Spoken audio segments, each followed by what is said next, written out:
Olá pessoal, tudo bem com vocês? Você sabe identificar exatamente quais ossos e articulações nós temos na região do pé e também do tornozelo?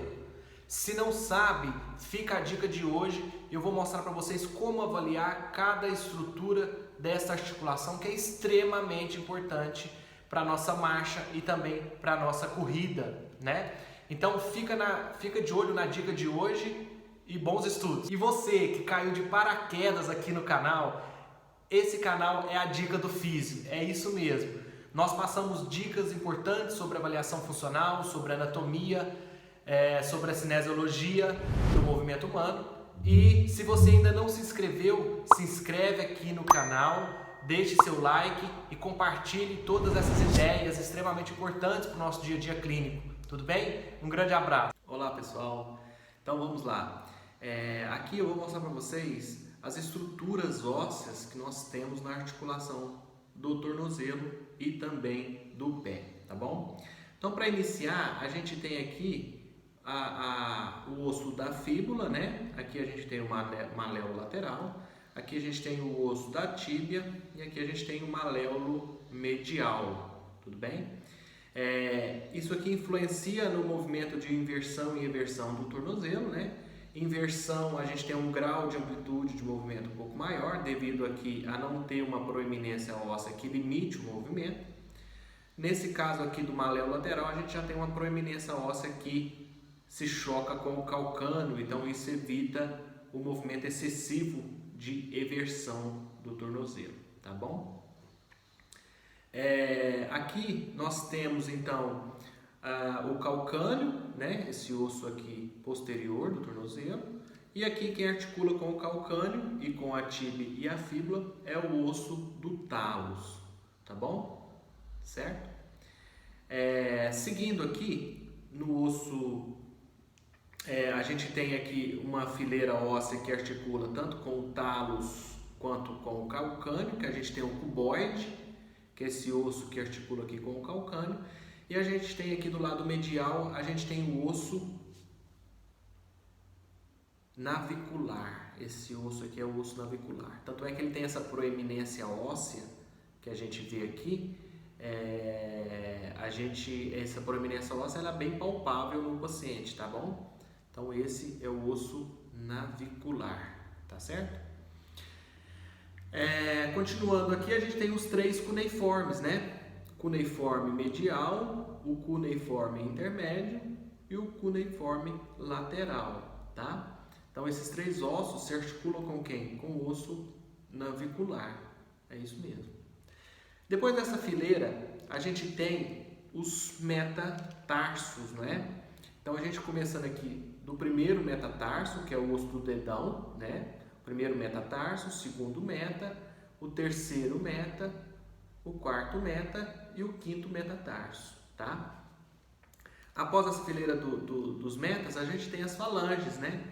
Então, lembrando que só no primeiro dedo, no primeiro raio, a gente tem duas falanges, a falange proximal e a falange distal, tá bom? Do segundo ao quinto dedo, a gente tem as três falanges, né? Falange proximal, falange intermédia e falange distal, ó. Falange proximal, falange intermédia e falange distal. Aqui também é a mesma coisa. Falange proximal, falange intermédia e falange distal, tá bom? Bom, e aí, dentro dessa anatomia óssea que a gente vê aqui, a gente precisa entender um pouco da musculatura que se introduz na articulação do pé e do tornozelo, certo? A maioria dos nossos músculos que fazem a movimentação do tornozelo pé, eles se originam de quem? Da fíbula. Então a fíbula é extremamente importante para a articulação do pé e tornozelo. Vou dar alguns exemplos aqui, tá? Para a gente não estender demais. Aqui na região de navicular, por exemplo, a gente tem um músculo extremamente importante que é o tibial posterior, tá? Então, esse músculo tibial posterior ele insere aqui na região de cuneiforme e também de navicular, tá? Então, ele auxilia no movimento contra a pronação excessiva, que significa isso? Quando o paciente, por exemplo, ele corre, geralmente ele tem uma patologia que chama canelite ou estresse medial da tíbia. Então, geralmente é esse músculo tibial posterior que está sofrendo aqui na região e geralmente esse paciente tem uma dor na região aqui da sua origem, entre a fíbula e a tíbia aqui na região do terço médio da perna, tá bom?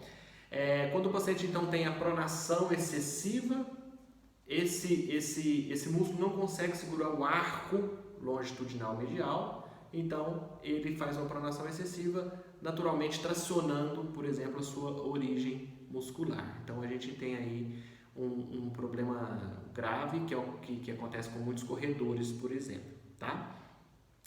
Aqui anteriormente a gente tem, por exemplo, o tibial anterior, que também vem aqui perto do navicular, certo? Ele se origina aqui, ele se insere aqui no navicular, então ele auxilia também no movimento contra a pronação excessiva, tudo bem? Outro detalhe importante, a gente tem da musculatura do tornozelo e pé, a gente tem 3 músculos fibulares, né? A gente tem o fibular longo, a gente tem o fibular curto e o fibular terceiro, tá?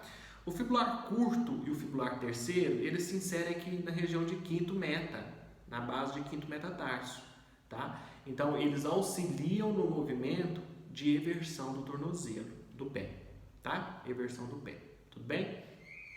E o fibular longo, ele passa aqui por trás de maléolo lateral, atravessa todo o arco transversal do pé e se insere aonde? Na base do primeiro metatarso, tá? Olha para vocês verem o que esse músculo é capaz de fazer, tá?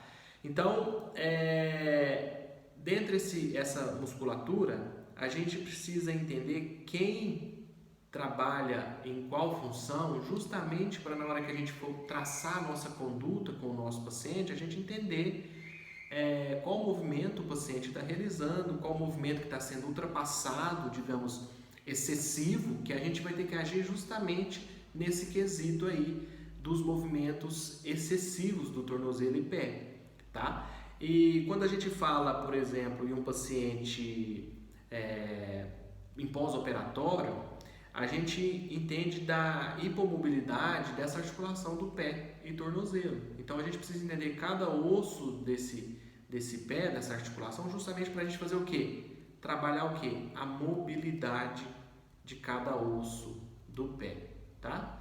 Isso para quê? Para a gente poder ganhar mobilidade dessa articulação, para a gente poder passar esse paciente para uma fase já de descarga de peso e início de marcha sem apoio, por exemplo, tá? Então é interessante a gente saber as determinadas estruturas ósseas justamente para isso, para a gente poder mobilizar e ganhar movimento dessa articulação e, consequentemente, a gente pode